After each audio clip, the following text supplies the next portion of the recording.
Hi, today is August 4th, 2024, and here are my poems for the day. The first one is poem number 1203 for the year, The Boat. Nothing really needed to be said about the boat, but something could be said. As it made its way up the Hudson, it looked magnificent and mysterious. But later, when a picture of it was discovered, it seemed more like a toy set against a canvas sky with clouds so large and puffy and beautiful they hardly seemed real. It all actually happened, though. The boat, the river, the sky, the clouds, New Jersey, it all happened. It may not have been very interesting, but it happened. Poem number 1204, The Sexual Act. The sexual act was a pure expression of love, even when it was almost agonizingly gentle, and even when it was brutally rough. When the act felt up to it, it could generate timeless, ecstatic states, but when the act was lazy and just phoned it in, it was almost worse than nothing, and it felt almost worse than nothing. But today was not a day to phone it in. Although the act was pure, it felt dirty today and went out in search of an attraction and found two damaged but very sincere people.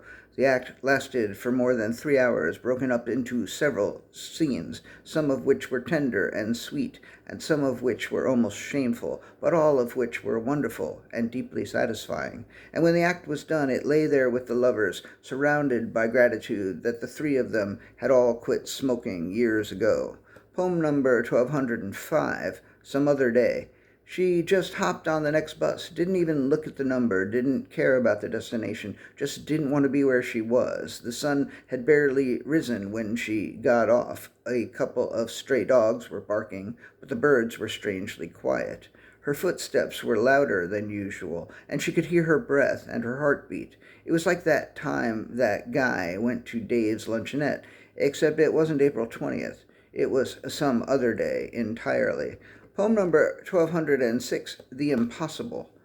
It refused to accept the idea that it was impossible. It was tired of being rejected out of hand. It believed in the possibility of its possibility. In fact, it went further than that and believed that it couldn't possibly be possible, that it was actually impossible. And many years later, it would sit by the fire and bore its grandchildren with the story of how, through sheer denial and stubbornness, and an outright refusal to accept reality, the impossible became possible. Poem number 1207, The Possible. The possible was overwhelmed with possibility, rich and fat and silly with possibility. It felt like a grotesquely fat man who never wanted to move because it was painful to defy gravity, and because every time the possible moved, it generated new possibilities like a disease that spread across continents.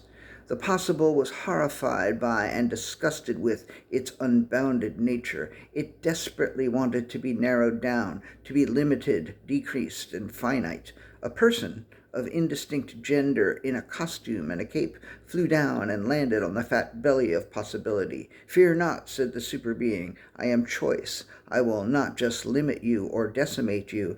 I will make a single selection, and in so doing, turn you into nothing."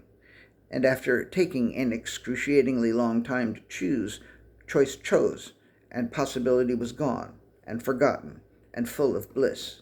Poem number 1208, Choice.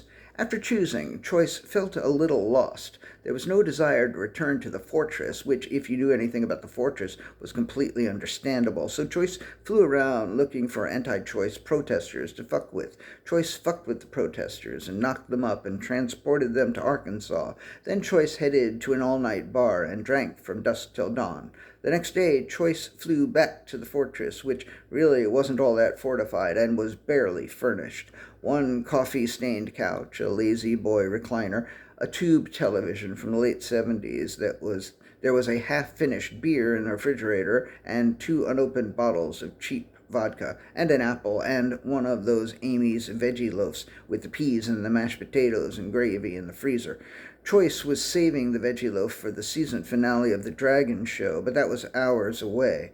A phrase from years ago kept ringing in Choice's ears: 2 bottles and oblivion.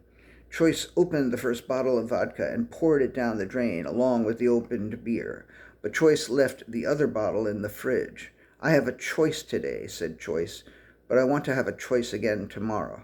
And the last poem of the day, poem number 1209, Into One. It's a haiku.